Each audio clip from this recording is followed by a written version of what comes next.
Hello everyone, আশা করি সকলে ভালো আছো এবং সুস্থ আছো। তোমরা দেখতে পাচ্ছ যে আজকের ইয়োর ফিলসফি প্ল্যাটফর্মে সোশ্যাল পলিটিক্যাল ফিলসফির ক্লাস 3 নিয়ে আলোচনা চলছে। অর্থাৎ এর আগে আরো দুটো ক্লাস কিন্তু হয়ে গেছে। যারা এখন অবধি দেখোনি তাদেরকে রিকোয়েস্ট করবো যে আগে ওই ক্লাসগুলো দেখে আসো, তাহলে এই বিষয়টা আর একটু বেশি পরিমাণে বুঝতেও সুবিধা হবে। ইওর ফিলোসফি একমাত্র ওয়েস্ট বেঙ্গলের চ্যানেল যেটি কেবলমাত্র আহ, বর্তমানে যদি ধরি তাহলে বর্তমানে এসএলএসটির যে সিলেবাসটি রয়েছে সেই সিলেবাস সম্পূর্ণভাবে কমপ্লিট করানো হচ্ছে। আর এছাড়াও অন্যান্য ক্ষেত্রেও কমপ্লিট করানো হয়, অন্যান্য আহ, যে সকল পরীক্ষা রয়েছে সেগুলো কমপ্লিট করানো হয়। আর এখন বর্তমানে এসএলএসটি ফিলোসফির পার্টটি কিন্তু কমপ্লিট করানো চলছে।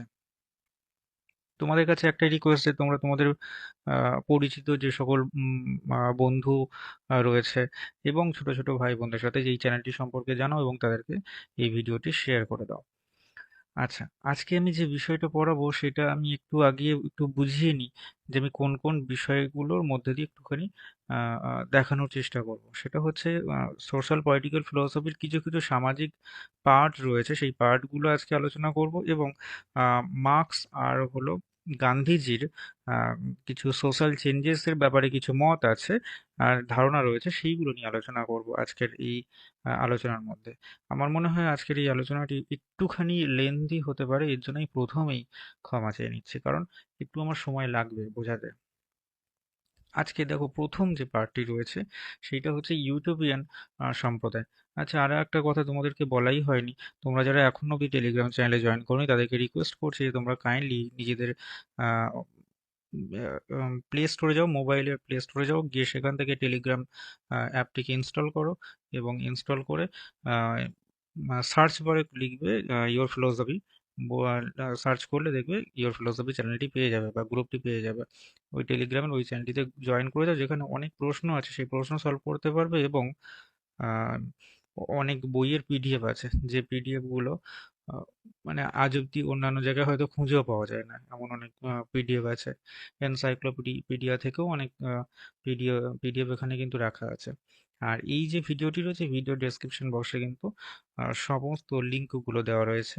ডিরেক্ট সেখানে ক্লিক করলে কিন্তু তুমি সহজেই সেই নির্দিষ্ট গ্রুপগুলোতে জয়েন করে যেতে পারবে। আচ্ছা, ইউটোপিয়ান সম্প্রদায় এটা আসলে কি? দেখো, ইউটোপিয়ান বলতে গেলে মূলত বোঝায় এটা একটা কাল্পনিক বিষয়। তাহলে এমন সমাজ ব্যবস্থা যে সমাজ ব্যবস্থা কাল্পনিক, ঠিক আছে, সেই রকম সমাজ ব্যবস্থা। দেখো, এমন কতগুলো ক্ষুদ্র ক্ষুদ্র সম্প্রদায় অতীতে ছিল এবং বর্তমানেও আছে যেখানে নিয়ন্ত্রণ ব্যবস্থা রূপে লোকাচার, লোকনীতি অর্থাৎ সামাজিক প্রথা অত্যন্ত কঠোর এবং ওইসব ব্যবস্থাকে সম্প্রদায়ের প্রত্যেককে মানতে বাধ্য করা হয়। অমান্য করলে কঠোর শাস্তির ব্যবস্থাও থাকে। এই জাতীয় সম্প্রদায়কে ম্যাকাইবার ওপেজ ইউটোপীয় সম্প্রদায় বলেছেন বা ইউটোপীয় সমাজ বলেছেন।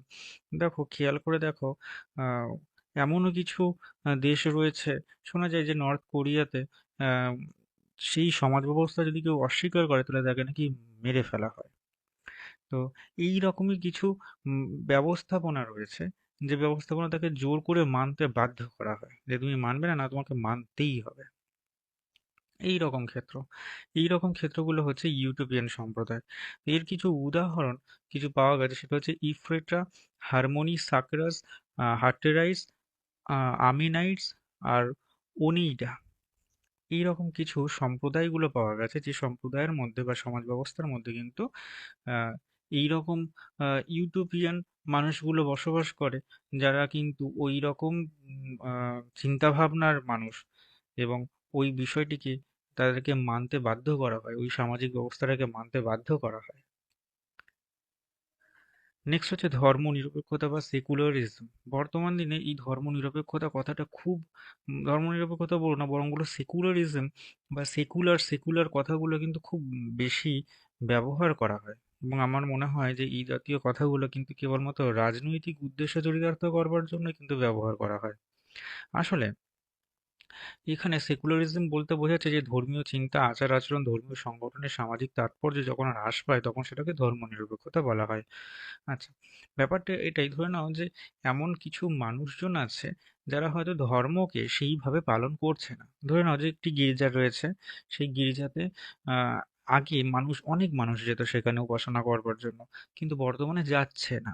এই যে যাচ্ছে না, তার মানে কি সেখানে মানুষজনের মনের মধ্যে কিছু এমন চিন্তা ভাবনা এসেছে যে তারা ওই ধর্মীয় স্থানে যেতে চাইছে না। তাহলে এই রকম ক্ষেত্র হচ্ছে সেকুলারিজম। আশা রাখি বোঝাতে পারলাম যে আগে যেটা অনেক বেশি মাত্রায় প্রচলিত ছিল, এখন হয়তো সেটা অনেক কম মাত্রায় চলছে। এই রকম ক্ষেত্র হচ্ছে সেকুলারিজম, মানুষের মনের ভাব হয়তো চেঞ্জ হচ্ছে। এই রকম বিষয়গুলো হচ্ছে সেকুলারিজম। ধর্মে কি কোনো নির্দিষ্ট সংজ্ঞা হয়? কখনো হয় না। আসলে ধৃ-ধাতুর সাথে অনট প্রত্যয় যোগ করে যদি ধর্ম তৈরি হয়, তো সেই তার অর্থই কি দাঁড়াচ্ছে না, ধর্ম হচ্ছে যাকে ধারণ করে। এই ধর্ম কিন্তু কখনো কোনো হিংসা, মারামারি, ঘৃণা এগুলো কিন্তু শেখায় না। তাহলে ধর্ম হচ্ছে তাই যেটা আহ যেটা কি করবে, যেটা হচ্ছে মানুষকে ধারণ করবে, মানুষকে সেবা করতে উৎসাহ দেবে, মানুষের প্রতি ভালোবাসা, শ্রদ্ধা, এই বিষয়গুলোকে আহ, উম, মানে মানে বেশি পরিমাণে এগিয়ে দেবে, কিন্তু হিংসা মারামারিগুলোকে নয়। সেগুলো কিন্তু কখনো কোনো ধর্মেরই বৈশিষ্ট্য নয়।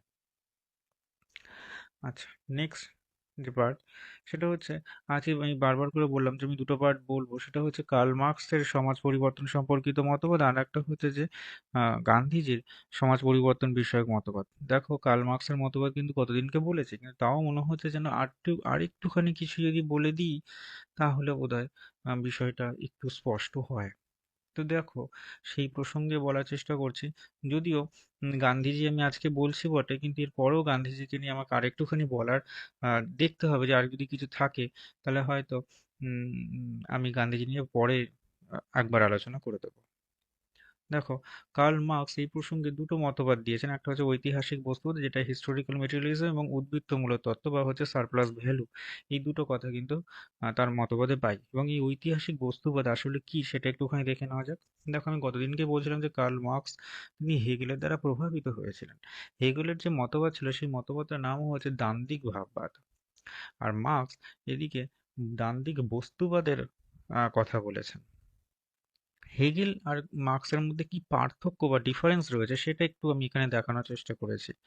হেগেল মনে করছেন যে সমাজের মানুষের রাজনীতি, ধর্ম, অর্থনীতি প্রভৃতি চিন্তার দ্বারা নির্ধারিত হয়। মানে সমাজের মানুষের মধ্যে এগুলো কিন্তু প্রভৃতি চিন্তার দ্বারা এগুলো নির্ধারিত হয়, এবং এই চিন্তাই সমাজ পরিবর্তনে সাহায্য করে।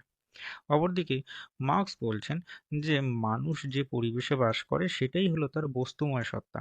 আর ওই বস্তুগত পরিবেশে তার সমগ্র জীবনকে, তার ধ্যান ধারণাকে, তার রাজনীতি, অর্থনীতি, ধর্ম, দর্শন, সভ্যতা, সংস্কৃতি প্রভৃতিকে নিয়ন্ত্রণ করে। পারিপার্শ্বিক অবস্থার বস্তুগত সত্তাই মানুষের ভাব বা চেতনাকে নিয়ন্ত্রণ করে। মানুষের ভাব বা চেতনা ওই বস্তুগত সত্তাকে নিয়ন্ত্রণ করে না। ঠিক আছে? তো এইটাই হলো বস্তুবাদ। তাহলে মার্কসের বস্তুবাদ আর হচ্ছে হেগেলের বস্তুবাদের মধ্যে ঠিক এই জায়গাটাতে ডিফারেন্স রয়েছে। নেক্সট হচ্ছে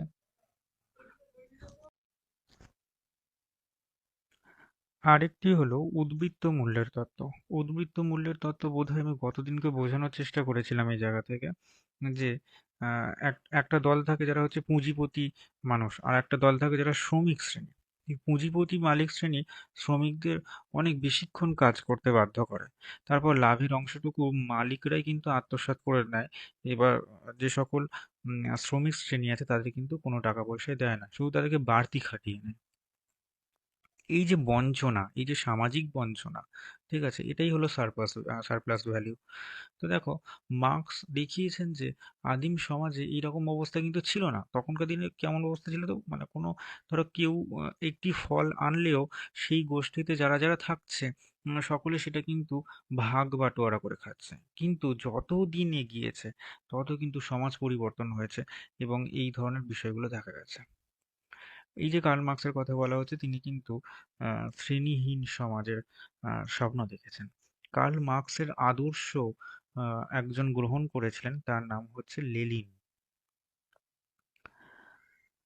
নেক্সট যেটা বোঝার চেষ্টা করবো, সেটা হচ্ছে সমাজ পরিবর্তন বিষয়ে গান্ধীজির মতবাদ। সমাজ তো পরিবর্তন হচ্ছেই আমরা দেখতে পাচ্ছি, কিন্তু এই বিষয়ে গান্ধীজির মতবাদ কিন্তু খুবই গুরুত্বপূর্ণ। দেখো, গান্ধীজির মতে সমাজ পরিবর্তনের লক্ষ্য হচ্ছে সর্বদয়। সর্বদয় এই কথাটি গান্ধীজি যে অর্থে ব্যবহার করেছেন, তা হলো সব মানুষের সব রকম হিত সাধন বা সমান হিত সাধন। গান্ধীজি আসলে রাম রাজ্যের কল্পনা করেছেন। এই রামরাজ্য তাহলে কি? মানে এখানে প্রজার সম্মিলিত ইচ্ছাই হবে রাজার ইচ্ছা। তার মতে রামরাজ্য বা স্বরাজ প্রতিষ্ঠাই হলো সমাজ পরিবর্তনের লক্ষ্য। ভেবে দেখো, এখন অবধি কি রামরাজত্ব আছে? ধরো, মানুষজন চাইছে যে অমুক বিষয়টা হোক, ঠিক আছে, অমুক বিষয়টা জাস্টিস পাক, আদৌ কি পাচ্ছে? হয় না। তাহলে এই যে গান্ধীজির রামরাজত্বের কথা, এটাও কিন্তু এক প্রকার কাল্পনিক বিষয় বলে মনে করা যেতে পারে। তিনি ভেবেছিলেন, কিন্তু বাস্তবে হয়নি। আচ্ছা, সমাজ কল্যাণ আহ, সমাজ কল্যাণ এই যে সাধন, সমাজ কল্যাণের সাধনের পথ কিন্তু হতে হবে অহিংস পথ। হিংসার দ্বারা কিন্তু সৎকর্ম কখনোই সম্ভব নয়। অহিংস পথ কিন্তু খুবই দুষ্কর, খুবই কঠিন। ন্যায় ও সত্যকে প্রতিষ্ঠার জন্য প্রয়োজন হচ্ছে সত্যাগ্রহের পথ। সত্যাগ্রহ কথাটার অর্থই হচ্ছে যে সত্যের প্রতি আগ্রহ। কিন্তু গান্ধীজি এক্ষেত্রে বলছেন যে সত্যাগ্রহ কিন্তু কোনো কাপুরুষের অস্ত্র নয়, এটা হলো বীরের অস্ত্র। যিনি সত্যাগ্রহী হবেন তিনি সত্যে একনিষ্ঠ থাকবেন। তার মতে সত্যই ঈশ্বর এবং ঈশ্বরই সত্য। গান্ধীজি আচ্ছা, গান্ধীজি কিন্তু সত্যই ঈশ্বর এবং ঈশ্বরই সত্য, এই যে কথাটি বলেছেন, ওই যে god is truth, truth is god, এই এই যে কথাগুলো বলছেন, বা এই যে গান্ধীজির এই জাতীয় যে কথাগুলো রয়েছে, যদি পরীক্ষায় এরকম প্রশ্ন আসে যে এটি কোন গ্রন্থ থেকে নেওয়া হয়েছে গান্ধীজির এরকম মতবাদগুলো, অবশ্যই সেটা হচ্ছে যে অটোবায়োগ্রাফি নামক একটি গ্রন্থ, যেটা গান্ধীজি নিজে লিখেছেন। সেই গ্রন্থ থেকে কিন্তু এই মতবাদগুলো পাওয়া যায়। ঠিক আছে? গান্ধীজি অছিতন্ত্রে বিশ্বাসী। এবার দেখা যাক যে অছিতন্ত্র আসলে কি?